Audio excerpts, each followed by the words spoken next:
Very good morning to all of you. Myself Nikhil Kumar, and a student of Diploma in Medical Laboratory Technician from Apex Paramedical Institute. आज मैं presentation के through एक ऐसे बीमारी के बारे में आपको बताना चाहूँगा जो कि बहुत ही कॉमन हो चुका है, जो कि डायबिटीज़ मतलब मधुमेह। तो आज के टॉपिक में हम लोग क्या क्या देखेंगे। कोई भी टॉपिक शुरू करने से पहले उसके बेसिक चीज़ को पढ़ लेते हैं, जैसे कि बॉडी डायबिटीज़ कहीं भी हो रहा है तो किसी बॉडी को ही इफेक्ट करेगा, तो बॉडी के बारे में पहले देखेंगे। उसके बाद जो मेरा प्रेजेंटेशन का टॉपिक है डायबिटीज़, उसके बारे में कुछ देखेंगे। उसका क्या टाइप्स होते हैं, उसके सब टाइप्स क्या होते हैं, उसके बारे में पढ़ेंगे। उसके बाद डायबिटीज़ हो क्यों रहा है, मतलब कॉजेज या फिर इटियोलॉजी से बोल सकते हैं, इटियोलॉजी के बारे में पढ़ेंगे। उसके बाद अगर डायबिटीज किसी भी पर्सन या किसी भी बॉडी को इफेक्ट कर रहा है तो उसके साइन एंड सिम्टम्स क्या होंगे, मतलब लक्षण क्या होंगे। उसके बाद देखेंगे हम लोग पैथोफिजियोलॉजी, मतलब कैसे वो कोई भी डिजीज हो रही है तो कैसे वो वर्क कर रहा है, उसके ऊपर देखेंगे। उसके बाद डायग्नोसिस मतलब कि चेकअप, कैसे चेक कर सकते हैं हमें कि डायबिटीज़ या कोई भी बीमारी हुआ है। फिर उसके बाद ट्रीटमेंट, ठीक करने का तरीका, जैसे कि बहुत सारे तरीके होते हैं। सर्जिकल, किसी बीमारी में सर्जरी के थ्रू सही होता है, किसी बीमारी में मेडिकेशन के थ्रू, किसी में एक्सरसाइज के थ्रू।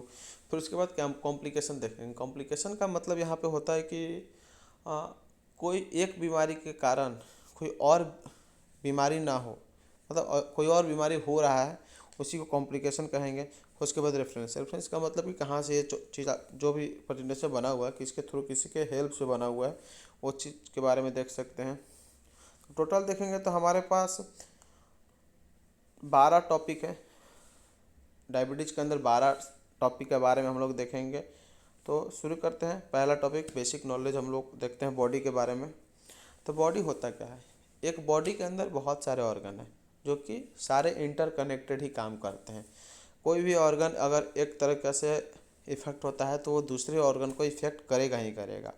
अगर ब्लड स्ट्रीम, सर्कुलेटरी सिस्टम जो कि हार्ट से रिलेटेड है, हार्ट क्या करता है, ब्लड को सर्कुलेट करता है। अगर ब्लड सर्कुलेशन में अगर कोई भी डिफेक्ट आएगी तो सारे बॉडी में इफेक्ट आएगा।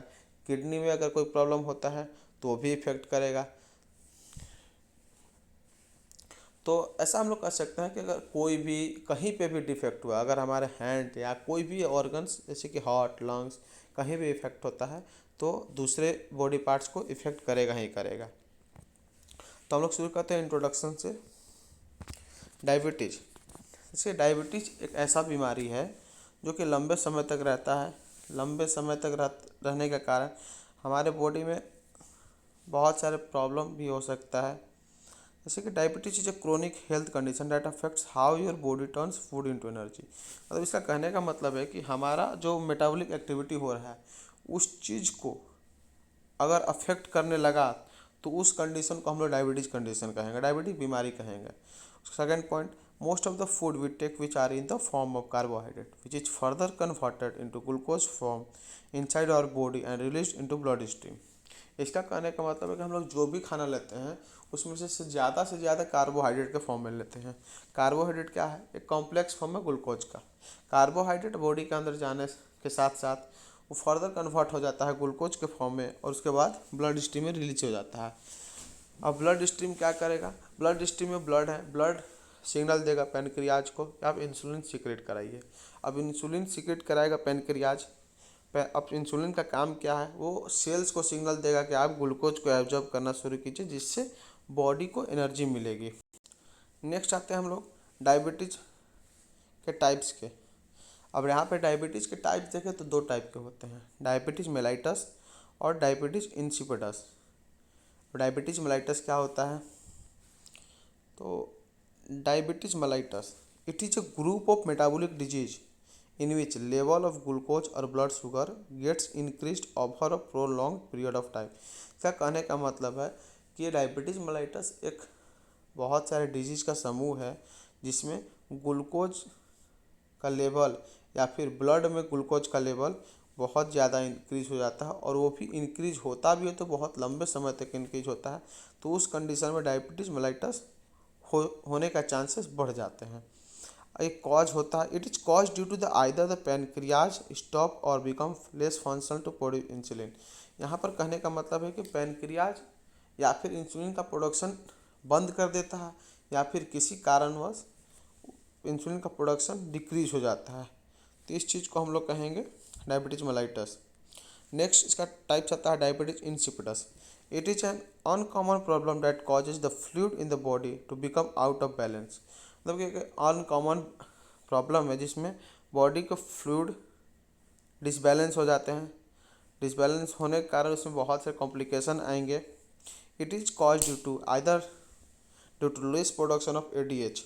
अब एक एडीएच यहाँ पे क्या है, एडीएच एक हार्मोन है जो कि किडनी के अपर पार्ट में एड्रिनल ग्लैंड होता है, वहाँ से सीक्रेट होता है। इसका फंक्शन होता है कि वाटर के रीअब्जॉर्प्शन में हेल्प करता है। It is cause either due to less production of ADH और target cell do not body respond to production of ADH which prompt to high production of urine. अगर ADH नहीं secrete होगा या फिर less secretion हो रहा है तो वाटर का रीअब्जॉर्प्शन नहीं होगा, जिसमें बॉडी में वाटर का लेवल डिसबैलेंस हो सकते हैं और उसके कारण यूरिन के थ्रू वाटर का आउटलेट अमाउंट बढ़ जाएगा। वहाँ पे कह सकते हैं कि यूरिन प्रोडक्शन या फिर यूरिन हम बॉडी से निकलना, मतलब यूरिन के थ्रू वाटर बहुत ज़्यादा निकलने लगेंगे, जिसके कारण बॉडी में वाटर का डिसबैलेंस हो जाएगा, वाटर का अमाउंट डिसबैलेंस हो सकता है।